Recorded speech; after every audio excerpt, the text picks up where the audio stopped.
में आजान वर्सेस हनुमान चालीसा की जो लड़ाई है वो शुद्ध पॉलिटिकल लड़ाई है। इसको आप किसी न का कोई ये प्रेम मत समझिए, धर्म के प्रति किसी का प्रेम है। ये सिर्फ और सिर्फ आगे बीएमसी के चुनाव है, महाराष्ट्र की राजनीति में वर्चस्व की लड़ाई है। उद्धव ठाकरे के घर के बाहर हनुमान चालीसा पढ़ने की जो जिद पर अड़ी हुई थी सांसद नवनीत राणा और उनके विधायक पति रवि राणा, अब वो सलाखों के पीछे पहुंच चुके हैं। आलम यह है कि मुंबई से दिल्ली तक सियासी पारा जो है इसी मुद्दे पर गरमाया हुआ है। बीजेपी उद्धव ठाकरे पे हमलावर है और वहीं पूर्व मुख्यमंत्री देवेंद्र फडणवीस खुद मोर्चा संभाल के लगातार अपनी ओर पार्टी की ओर से हमला करे जा रहे हैं। उनका आरोप है कि राणा दंपत्ति को हनुमान चालीसा पढ़ने की वजह से उद्धव ठाकरे ने जेल भिजवा दिया। कितनी सच्चाई है इन आरोपों में? क्या यह सिर्फ राजनीतिक लड़ाई है या इसके पीछे कोई धर्म की मंशा भी है? एक एक अध्याय हमने खोला है, जरा ध्यान से देखिएगा।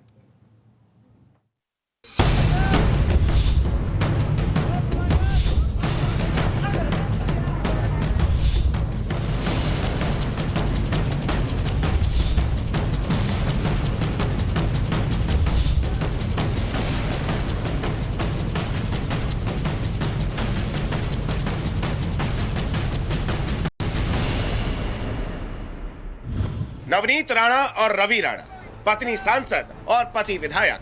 महाराष्ट्र की सियासत में ठासक के साथ निर्दलीय जीत दर्ज करने वाली ये जोड़ी जेल में है। नवनीत मुंबई की भाईखला जेल में तो रवि तलोजा जेल में। जानते हैं दोनों को मुंबई पुलिस ने जेल में क्यों बंद किया है? मातोश्री के सामने हनुमान चालीसा पढ़ने की जिद की वजह से, जो पूरी तो नहीं हुई।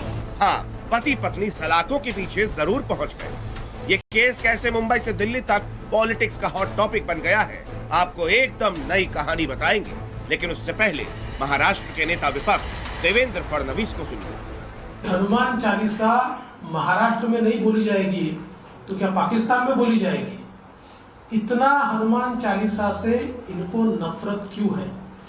और सबसे बड़ी बात यह है कि एक महिला को नामोहराम करने के लिए, एक महिला को पस्त करने के लिए हजारों लोगों को इकट्ठा किया जाता है, आने जाने वाले के ऊपर हमला किया जाता है, उनके घर में पुलिस भेजकर उनको अरेस्ट किया जाता है। और इसमें आश्चर्य की बात यह है कि राजद्रोह का, देशद्रोह का, सिडिशन का आरोप उनके ऊपर लगाया जाता है।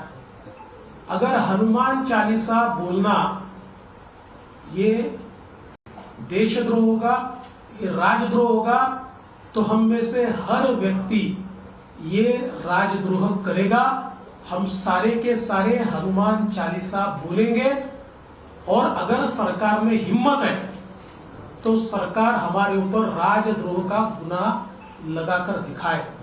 सुना आपने, फडणवीस कह रहे हैं कि हिंदुस्तान में हनुमान चालीसा पढ़ने की ऐसी सजा राजद्रोह का मुकदमा। अगर ऐसा है तो फिर वो हनुमान चालीसा पढ़ने का राजद्रोह बारंबार करेंगे। जानना यह भी जरूरी है कि राणा दंपत्ति पर किन किन धाराओं में मुकदमा दर्ज है। उन पर आईपीसी की धारा 124A यानी राजद्रोह, धारा 153A यानी दंगा भड़काने के इरादे से भड़काऊ बयान देने समेत कई संगीन धाराओं में मुकदमा दर्ज किया गया है। इसका नतीजा ये हुआ कि गिरफ्तारी के बाद दोनों को 6 मई तक न्यायिक हिरासत में भेज दिया गया। एक तरफ नवनीत और रवि को जेल हुई तो उन 16 शिव सैनिकों को 24 घंटे के अंदर ही बेल मिल गई, जिन्हें मुंबई के खार में राणा दंपत्ति के घर के बाहर बवाल करने और लॉ एंड ऑर्डर का संकट पैदा करने के जुर्म में गिरफ्तार किया गया था। मुंबई के खार थाने की पुलिस ने केस तो 600 से 700 अज्ञात शिव सैनिकों के खिलाफ दर्ज किया था, लेकिन गिरफ्तारी सिर्फ 16 की हुई। बाकी आरोपियों पर पुलिस ने जांच जारी होने की दलील दी। तस्वीरें दुनिया ने देखी, कैसे शिव सैनिकों की भीड़ ने राणा दंपत्ति के घर को घेर लिया। ऐसे में अब बीजेपी उद्धव ठाकरे पर महिला सांसद नवनीत राणा को जानबूझकर परेशान करने का आरोप लगा रही है, जबकि सूबे के गृह मंत्री पुलिसिया कार्रवाई को सही ठहरा रहे हैं।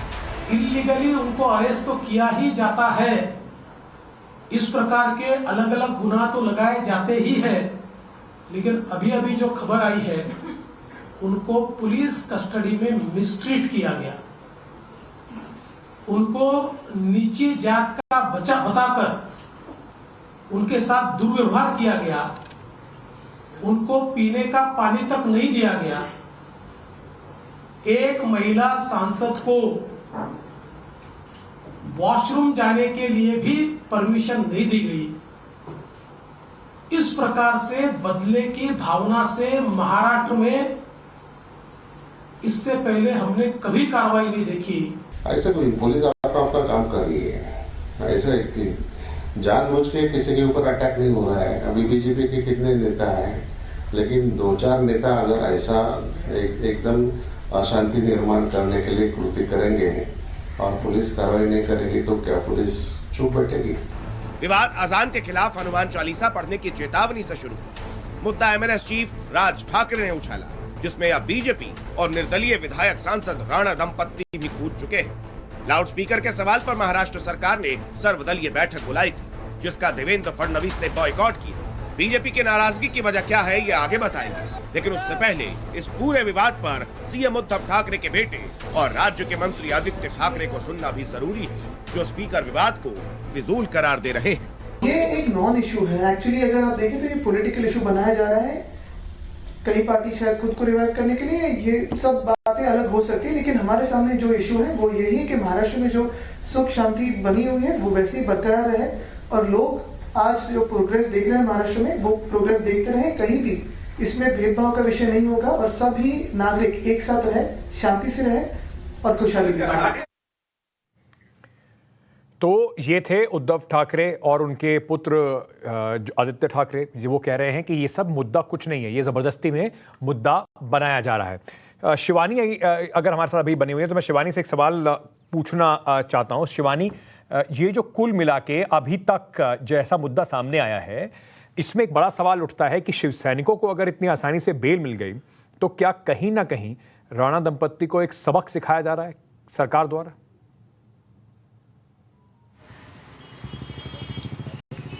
जी बिल्कुल, देखिए बात मैं करूंगी रवि राणा के जो स्टेटमेंट उन्होंने दिए थे कि वो उद्धव ठाकरे के घर के पास आकर हनुमान चालीसा पढ़ेंगे, जिसके बाद हनुमान जयंती के दिन ही शिव सैनिकों ने शक्ति प्रदर्शन दिखाया था मातोश्री के बाहर जमा होकर अपनी भीड़ में। और उस वक्त भी मिनिस्टर अनिल परब ने एक स्टेटमेंट दिया था जिसमें उन्होंने कहा था कि एक व्यक्ति ने मातोश्री पर आने की बात की है तो सैकड़ों की संख्या में शिव सैनिक यहाँ पर जमा है और जिस व्यक्ति ने ये बात कही है वो यहाँ आकर दिखाए। दूसरे दिन भी यही हुआ कि जब शनिवार का दिन था, नवनीत राणा जो कि रवि राणा की पत्नी है, उन्होंने भी कहा कि हम आगे भी कोशिश करेंगे कि हम हनुमान चालीसा जो है वो सीएम के घर के बाहर मातोश्री के बाहर पढ़ के सुनाए। वहां पर भी दोबारा से शक्ति प्रदर्शन शिव सैनिकों का देखने को मिला। यहाँ तक कि वही शिव सैनिक जो मातोश्री से हटकर खार में नवनीत राणा के अपार्टमेंट के बाहर पहुंचे, बैरिकेड जो मुंबई पुलिस के लगे थे उसे तोड़ा उन्होंने। इसमें कई पुलिस वाले भी हाथाहाथ हुए, मीडिया कर्मी भी हाथाहाथ हुए और पूरी तरह से लॉ एंड ऑर्डर का जो सिस्टम था वो बिगाड़ा गया, जिसको लेकर खुद होम मिनिस्टर अनिल वलसे पाटिल ने कहा था कि इस पूरे लॉ एंड ऑर्डर के डिस्टर्बेंस के लिए पूरी तरह से राणा दंपत्ति जिम्मेदार हैं। लेकिन लॉ एंड ऑर्डर को बिगाड़ने वाली स्थिति में प्राइमरी रूप से शिव सैनिक नजर आए थे, जिसमें 500 से 600 अज्ञात लोगों के खिलाफ एफआईआर होती है। पहले 6 लोग अरेस्ट होते हैं, फिर 10 लोग अरेस्ट होते हैं, फिर एक साथ 16 लोगों को बेल भी मिल जाती है। इसमें कोई शक नहीं कि बिल्कुल प्योर राजनीति इस पूरे मुद्दे के पीछे है। बहुत बहुत शुक्रिया शिवानी हमसे जुड़ने के लिए। महाराष्ट्र में अजान बनाम हनुमान चालीसा का जो फसाद है वो सियासी है, इसमें जैसे मैं कह रहा था कोई शक नहीं। हिंदुत्व की लड़ाई पहले बीजेपी और शिवसेना में थी, अब उसमें राज ठाकरे ने एंट्री की और हिंदुत्व पॉलिटिक्स को एक नया एंगल दे दिया। राज ठाकरे ने अपने चचेरे भाई और मुख्यमंत्री उद्धव ठाकरे को मस्जिदों से लाउडस्पीकर उतारने के लिए 3 मई तक का अल्टीमेटम दिया है। इस बीच राणा दंपत्ति ने मातोश्री के बाहर हनुमान चालीसा पढ़ने का ऐलान कर दिया, जहां से मुंबई से लेकर दिल्ली तक पूरा खेल उबल गया। राणा दंपत्ति की गिरफ्तारी ने उस वक्त नया मोड़ ले लिया जब बीजेपी नेता किरीट सोमैया पर अटैक हो गया, वो भी पुलिस की नाक के नीचे। ऐसे में विवाद अब दिल्ली तक पहुंच गया है।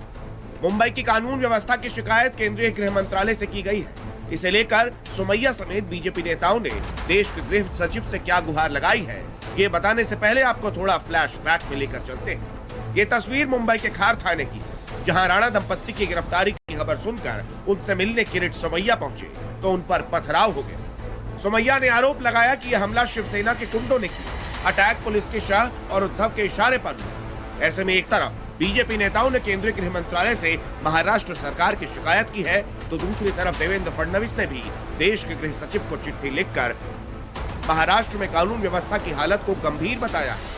मुंबई पुलिस की आड़ में सरासर गुंडागर्दी का आरोप लगाया है। जेड कैटेगरी की सुरक्षा वाले किरीट सोमैया पर हमले को चिंताजनक करार दिया। फडणवीस का कहना है कि किरीट सोमैया पर तीसरी बार हमला हुआ है। लेकिन महाराष्ट्र पुलिस उनकी सुरक्षा को लेकर गंभीर नहीं। उद्धव सरकार ने राज्य की पुलिस को नौकर बना दिया। राज्य में अराजकता की हालत है, ऐसे में इस पर कठोर कार्रवाई होनी चाहिए। लेकिन शिवसेना ऐसे आरोपों को महाराष्ट्र को बदनाम करने की साजिश बता रही। सोमैया के चेहरे से निकले खून पर तंज कस रही। क्या हो गया महाराष्ट्र में? किसी को यहाँ थोड़ा खून आ गया है तो राष्ट्रपति शासन लगाने के लिए उठा बताइए। अगर आपकी कोई समस्या है तो आप महाराष्ट्र के मुख्यमंत्री से मिलिए, महाराष्ट्र के गृह मंत्री से मिलिए, आप उनको अपना निवेदन दीजिए। लेकिन आप दिल्ली में जा रहे हो तो यहाँ से भागेंगे 4-5 लोग पकड़कर, दिल्ली में उठेंगे, महाराष्ट्र को बदनाम करेंगे। ये तमाशा बना रखा है लोगों ने। गृह मंत्रालय चिंतित है कि दो मोर प्रोटेक्टेड पर्सन की यह हालत होती है। पुलिस स्टेशन के परिसर में इनके ऊपर जानलेवा हमला होता है कमांडो की उपस्थिति में। उन्होंने कहा तो सामान्य आदमी की क्या स्थिति होगी। बीजेपी का आरोप है कि उद्धव सरकार विरोधियों की मॉब लिंचिंग कराना चाहती है, जिसका नमूना है सोमैया पर जानलेवा हमला। ऐसे में केंद्र को फौरन दखल देना चाहिए। हमने यूनियन होम सेक्रेटरी भल्ला जी के सामने महाराष्ट्र में पैदा हुई अराजकता की परिस्थिति के बारे में पूरा वर्णन किया है। महाराष्ट्र में कॉन्स्टिट्यूशनल मशीनरी का ब्रेकडाउन किस प्रकार से हुआ है और किस प्रकार से लॉ एंड ऑर्डर की सिचुएशन नीचे जा चुकी है, इसका पूरा वर्णन उनके सामने हमने रखा है। किस प्रकार से सरकार के खिलाफ ओपिनियंस या अपने मत रखने वाले लोगों को टारगेट किया जाता है, किस प्रकार महाराष्ट्र में मॉब लिंचिंग के अटेम्प्ट्स हो रहे हैं, इसका पूरा वर्णन यूनियन होम सेक्रेटरी के सामने हमने दिया हुआ है। दिल्ली में महाराष्ट्र के बीजेपी नेताओं ने केंद्रीय गृह मंत्रालय से शिकायत की, तो मुंबई में राज्य का गृह मंत्रालय सोमैया पर हमले की जांच करा रहा है। सूत्रों के मुताबिक महाराष्ट्र का गृह मंत्रालय खार थाने की सीसीटीवी फुटेज खंगालने में जुटा है, ताकि किरीट सोमैया के चेहरे पर दिखे खून की सच्चाई का पता लगाया जा सके, क्योंकि उद्धव सरकार को सोमैया के जख्म के बनावटी होने का शक है। लेकिन बड़ी बात यह है कि सोमैया पर हुए अटैक की सीसीटीवी फुटेज ही गायब बताई जा रही है। चलिए, इस वक्त एक ब्रेकिंग न्यूज आ रही है किरीट सोमैया से जुड़ी हुई ब्रेकिंग न्यूज है। बीजेपी नेता किरीट सोमैया पर हमले को लेकर मुंबई पुलिस ने एक बड़ी कार्रवाई की है। मुंबई के पूर्व मेयर विश्वनाथ महेश्वर को पुलिस ने गिरफ्तार किया है। सोमैया पर अटैक को लेकर खार पुलिस ने 3 और शिव सैनिकों को अरेस्ट किया है। लेकिन अभी का एक नया अपडेट ये है कि शिवसेना नेता विश्वनाथ महेश्वर को मेडिकल ग्राउंड पर फौरन बेल भी मिल गई। अब इसको ही लेकर एक बड़ा सवाल बार बार उठ रहा है कि क्या महाराष्ट्र की सरकार एक तरफा कार्रवाई कर रही है। अगर आपने नवनीत राणा और उनके पति को पकड़ा और आपको लगता है कि वो कानून व्यवस्था बिगाड़ रहे थे, बिल्कुल पकड़िए, लेकिन दूसरी तरफ जहां शिवसेना के लोग मिले हुए होते हैं वहां पर कैसे तुरंत बेल मिल जाती है और बाकी तरफ दूसरी तरफ जो आपके विरोधी हैं उनके ऊपर सेडिशन का चार्ज लग जाता है।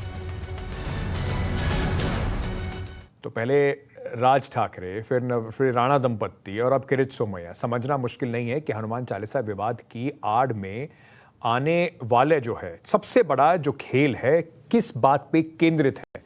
बीएमसी और महाराष्ट्र के विधानसभा चुनाव में कहीं ना कहीं अपनी अपनी गोटी सेट करने के लिए यह पूरा खेल रचा जा रहा है। हिंदुत्व के पिच पर बल्लेबाजी करने वाली शिवसेना सेक्युलर पॉलिटिक्स की झंडाबरदार कांग्रेस और एनसीपी के साथ मिलकर सरकार चला रही है।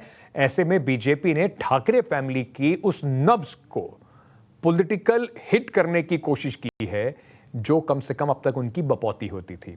जो सियासी फायदा शिवसेना को हिंदुत्व पॉलिटिक्स से होता था, बीजेपी को लगता है कि वो शिवसेना को उस पर हिट विकेट करा सकती है। इसी वजह से उद्धव ठाकरे की सरकार के सामने राज ठाकरे और राणा दंपत्ति बीजेपी कहीं ना कहीं मोहरा बन के इस्तेमाल कर रही है। अरे तेरे बाप का क्या जाता है, तू कौन लगाए रे? अगर तेरे को बोलना है तो जहां बोलना है तू बोल, तेरे को जहां पढ़ना है पढ़ना ही नहीं, उद्धव जी ठाकरे बोलना चाहिए। तेरे बाप का नौकर है क्या? ऐसे इस हिंदुस्तान में पैदा हो कि जो आपस में झगड़ा करने के लिए हनुमान चालीसा पढ़ा नहीं। हर घर में हनुमान चालीसा है, हर घर में हिंदू धर्मियों में आपको सबको पता है कि शादी के पहले हनुमान जी का दर्शन करना पड़ता है। अब ये बताएंगे और बताएंगे कि हनुमान चालीसा पढ़ो। ये उद्धव सरकार में कांग्रेस कोटे से मंत्री विजय वडेट्टीवार हैं, जो चंद्रपुर में हनुमान चालीसा विवाद में अपने मुख्यमंत्री का बचाव कर रहे हैं। लेकिन इस दौरान उनकी जुबान फिसली तो फिर राणा दंपत्ति के लिए गालियों की बौछार लगा दी। जाहिर है राज्य सरकार के एक सीनियर मंत्री के ऐसे अल्फाज बेहद आपत्तिजनक है, लेकिन हैरानी की बात तो यह है कि उन्हें इस पर जरा सा भी अफसोस नहीं। इसे लेकर टाइम्स नाउ नवभारत के सवाल पर वडेट्टीवार ने क्या कहा, आप खुद सुनिए। ये प्रवृत्ति है, उसके लिए नहीं बोला, ये प्रवृत्ति होती है बोला। मेरा स्टेटमेंट नहीं बोला सर आपने, ऐसी प्रवृत्ति होती है। आपने बोला चोटी नहीं लिया, बोला सर, नाम भी नहीं लिया, ये मेरे मुंह पे मत डालो राहुल। कांग्रेस नेता ने राणा दंपत्ति को गालियां दी तो शिवसेना नवनीत और रवि राणा को फ्रॉड कह रही है। शिवसेना ने अपने मुखपत्र सामना के जरिए राणा दंपत्ति को दिल्ली जाकर प्रधानमंत्री, गृह मंत्री और लोकसभा स्पीकर के घर के सामने हनुमान चालीसा पढ़ने की नसीहत दे दी। राणा दंपत्ति की जिद मातोश्री के बाहर हनुमान चालीसा पढ़ने की थी, तो अब शिवसेना की सहयोगी एनसीपी ने दिल्ली में पीएम आवास के बाहर सर्वधर्म प्रार्थना की इजाजत मांगी, जिस पर बीजेपी ने कड़ा पलटवार किया। हमारे देश के प्यारे गृह मंत्री अमित शाह मोटा भाई से मैंने एक इजाजत मांगी है, हमारे पीएम नरेंद्र मोदी जी के आवास के बाहर सर्वधर्मीय प्रार्थना करने के लिए, क्योंकि अगर यही तरीके से हम उनका जैनिज्म, हम लोगों का ईमान अगर हिंदुत्व जगा सके तो ये बहुत अच्छी बात है। हनुमान चालीसा से तो केवल वो लोग डरते हैं जो रावण के साथ है, परंतु जो श्री राम के साथ है उनको तो हनुमान चालीसा से कभी डरने की, कतराने की या उससे बौखलाहट महसूस करने की कोई आवश्यकता नहीं होनी चाहिए। तो अब शिवसेना वाले बताएं कि वो श्री राम के साथ है या वो रोम मानसिकता के साथ है। महाराष्ट्र की सियासी जंग में जुबानी टक्कर दिन ब दिन तल्ख होती जा रही है। उद्धव सरकार के मंत्री गाली गलौच पर उतर आए तो बीजेपी शिवसेना को रावण समर्थक बता रही है। मर्यादा की लक्ष्मण रेखा सरेआम लांघी जा रही है। अभी हालात ऐसे हैं तो देश की सबसे अमीर नगरपालिका यानी बीएमसी चुनाव की रणभेरी बजने पर क्या होगा, अंजाम का इशारा आगाज ही कर रहा है। तो एक तरफ महाराष्ट्र में आने वाले चुनाव के लिए जमीन तलाशी जा रही है, नए मुद्दे उकेरे जा रहे हैं, वहीं देश की सबसे पुरानी पार्टी कांग्रेस की अगर बात करें तो वो भी अपनी डूबती नाव को पार लगाने के लिए नए खिवैया प्रशांत किशोर की ओर शायद अब देख रहे हैं। पर टाइम्स नाउ भारत पर हमारे पास एक्सक्लूसिव जानकारी है, वो पूरी की पूरी प्रेजेंटेशन है पीके का, यानी कि प्रशांत किशोर का कांग्रेस रिवाइवल, कांग्रेस को जीवित करने का प्लान। देखिए जरा, थोड़ा सा उसके बारे में आपको बता देता हूं। कांग्रेस के पतन की क्या वजह बताई प्रशांत किशोर ने अपनी प्रेजेंटेशन में। ये पूरी की पूरी 85 पेज की प्रेजेंटेशन हमारे पास है, हमने इसको थोड़ी देर पहले चैनल पर चलाया भी था, उसके बिंदु निचोड़ के आपके लिए लेकर आया हूं। विरासत का जो प्राकृतिक नुकसान है वो कांग्रेस को हो रहा है, बहुत पुरानी पार्टी है, अच्छाई भी कुछ करती हैं, कुछ गलतियां भी होती हैं।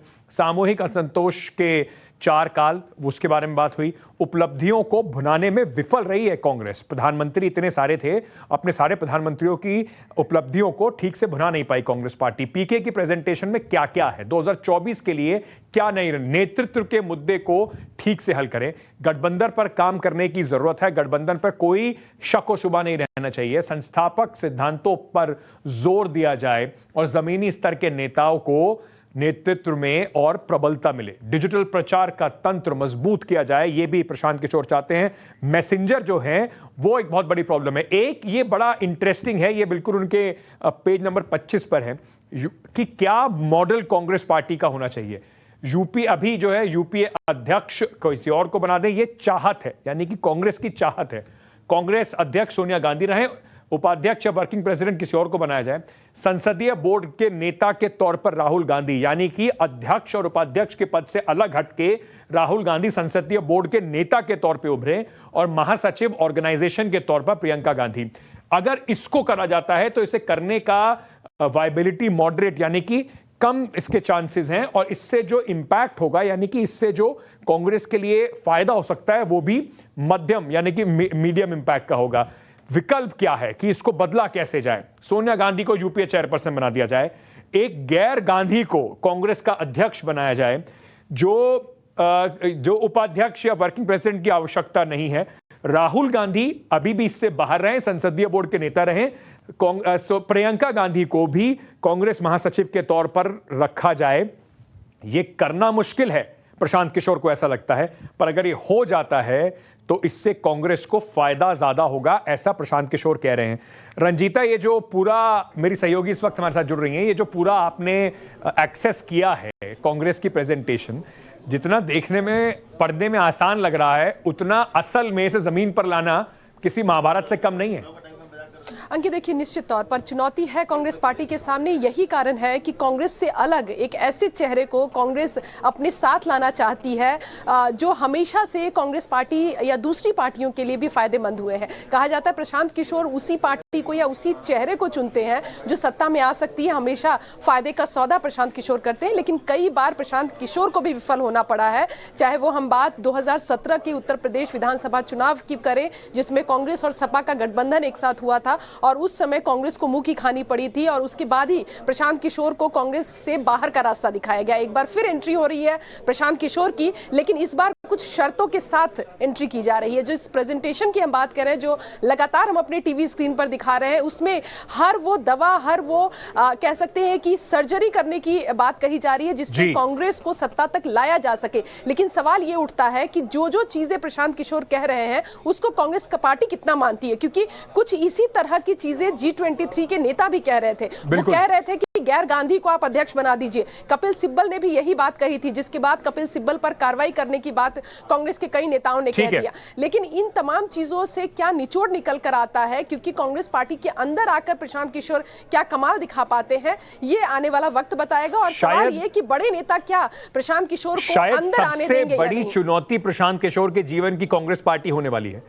और उसके अलावा अगर देखा जाए, जैसे रंजीता कह रही थी, कांग्रेस पार्टी के अंदर के खेल जो हैं उसको कैसे प्रशांत किशोर साथ पाते हैं अगर उन्हें मौका मिलता भी है, ये एक बहुत बड़ा चैलेंज होगा, ना सिर्फ कांग्रेस के लिए बट आने वाले चुनावों के लिए भी एक बड़ी चुनौती होगी कि किस तरीके से प्रधानमंत्री नरेंद्र मोदी और बीजेपी के खिलाफ एक पार्टी संगठन खड़ा हो पाता है।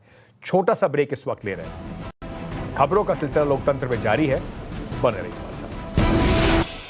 चलिए इस वक्त की सीधे ही बड़ी खबर पे आपको लिए चलते हैं। जम्मू कश्मीर के सुंजवान में आतंकवादी हमले में गिरफ्तार आतंकवादियों को आज पुलिस ने कोर्ट में पेश किया, जहां उन्हें 10 दिन की न्यायिक रिमांड पर भेजा गया है।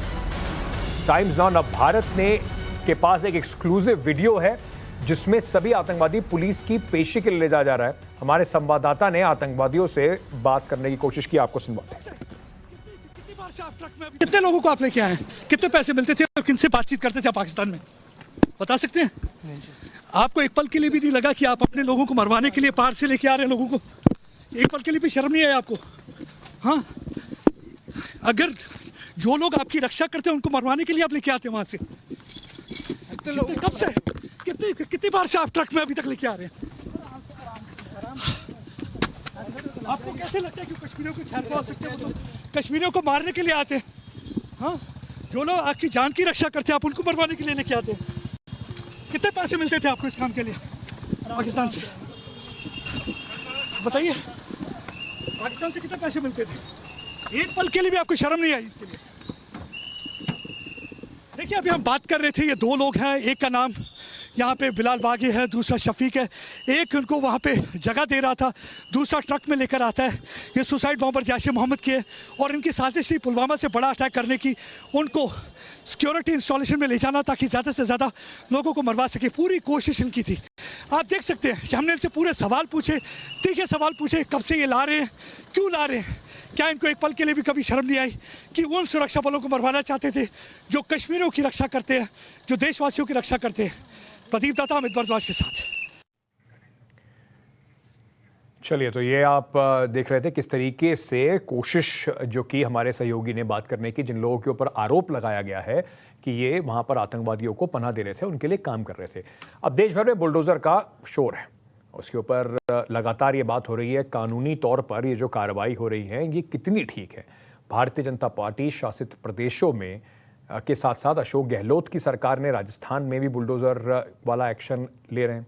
अलवर में एक मंदिर के साथ साथ प्रशासन ने एक गौशाला पर बुलडोजर चला दिया, लेकिन जिसे एक सिक्के के जैसे दो पहलू होते हैं, यहाँ पे भी बिल्कुल इस तरह की कहानी है। बिल्कुल इसमें ऐसे उत्तेजित होने से पहले पूरी कहानी को समझना जरूरी है। कुल मिलाकर बात यह है कि एक्शन के बाद 400 गायें जो हैं वो अभी बेसहारा हो गई हैं। ये मंजर जो है वो टाइम्स नाउ नवभारत के रिपोर्टर भंवर पुष्पेंद्र ने अपनी ग्राउंड रिपोर्ट में कैद किया, लेकिन गौशाला चालकों पर भी बड़े सवाल हैं। रिपोर्ट दिखाते हैं।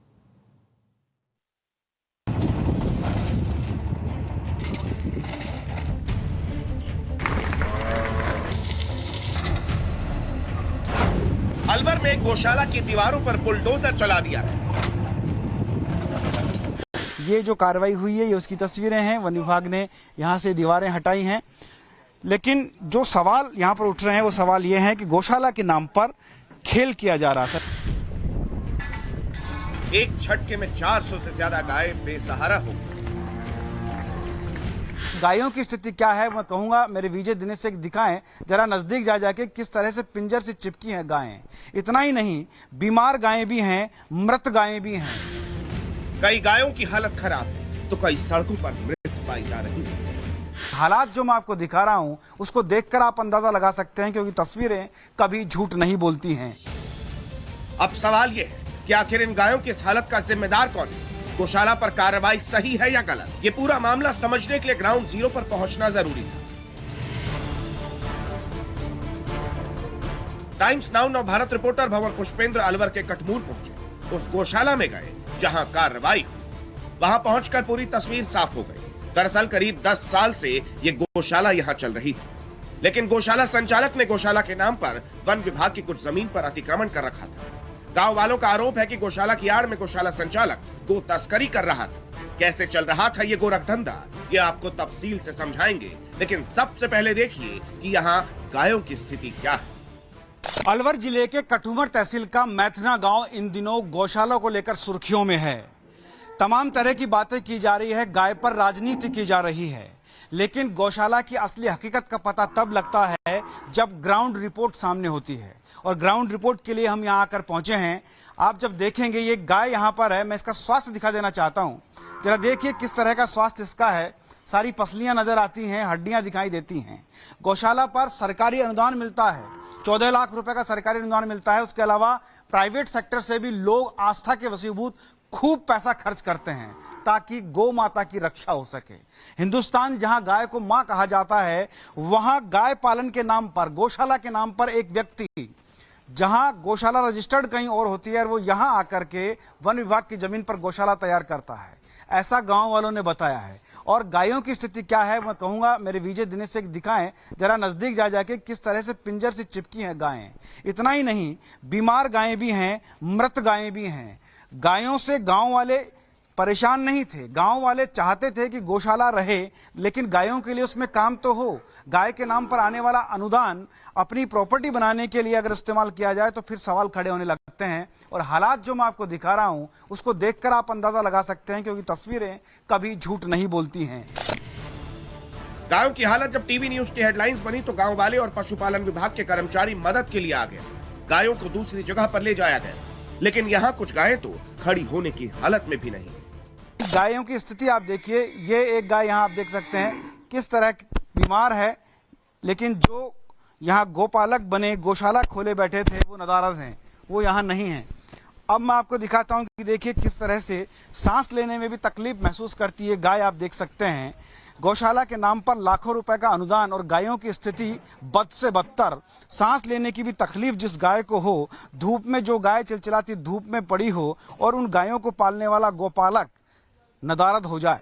इस तमाम खबर को सुर्खियों में आने के बाद ये देखिए वन विभाग की गाड़ी एक बीमार गाय को लेकर और जा रही है। आप देख सकते हैं, ये तस्वीरों में आपको दिखा रहा हूं कितनी परेशान ये गाय यहाँ है। अगर यहाँ इस गायों के लिए जो पैसा आया था वो ठीक से लगा दिया जाता तो शायद ये स्थिति नहीं बनती।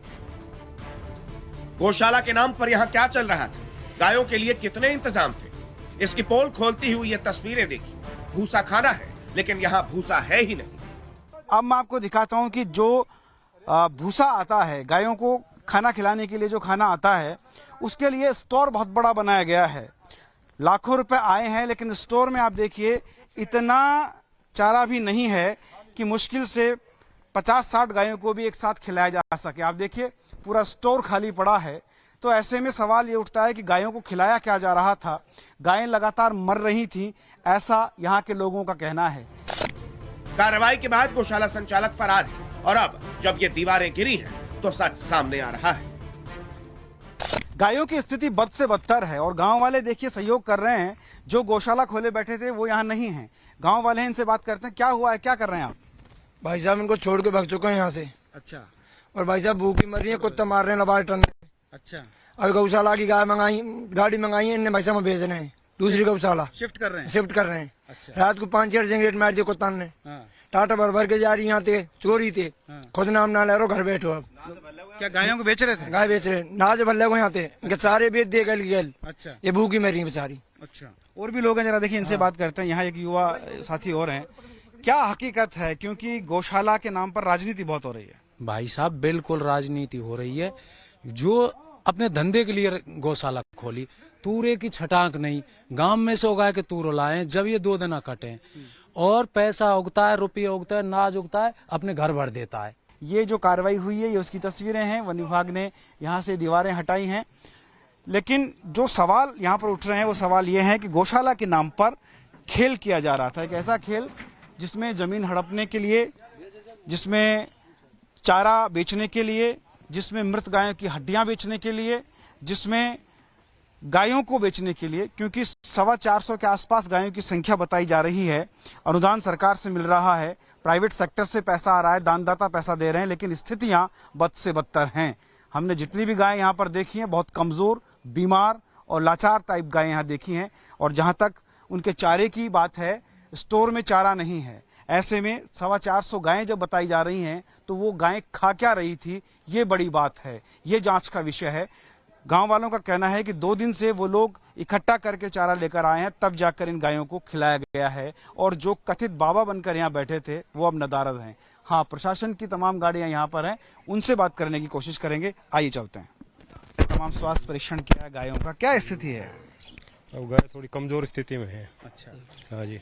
कितनी गायें बीमार मिली हैं? यहाँ सुबह हमने 6 गायों का इलाज किया है सवेरे। क्या बीमारी मिली है? ये कमजोरी, कुछ एक दस्त थे एक के, वो कुछ रेस्पिरेटरी इन्फेक्शन एक आदमी था। अच्छा, तो क्या लग रहा है कि खाने की कमी रही इसलिए कमजोरी रही है, क्या है? ये तो कुपोषण का शिकार तो है ही कुछ तो। हाँ जी।